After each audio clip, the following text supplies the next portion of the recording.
കോഴിക്കോട് തൊട്ടിൽപ്പാലം ചൂരണിയിൽ കാട്ടാനയുടെ ആക്രമണം 4 പേർക്ക് പരുക്കേറ്റു. മിഥില ബാലൻ വിവരങ്ങളുമായി. മിഥില, കാട്ടാന ശല്യമൊക്കെ ഉള്ള മേഖലയാണോ ഇത്? ഏറ്റവും പുതിയ വിശദാംശം എന്താണ്?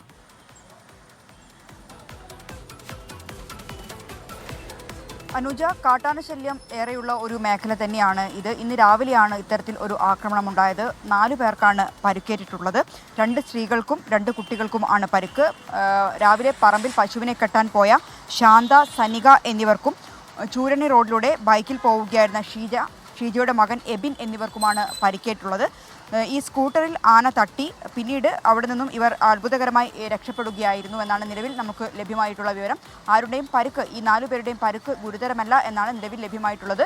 എന്തുതന്നെയായാലും ഈ ഒരു പ്രദേശം എന്നത് കാട്ടാന ശല്യം രൂക്ഷമായ ഒരു മേഖലയാണ്.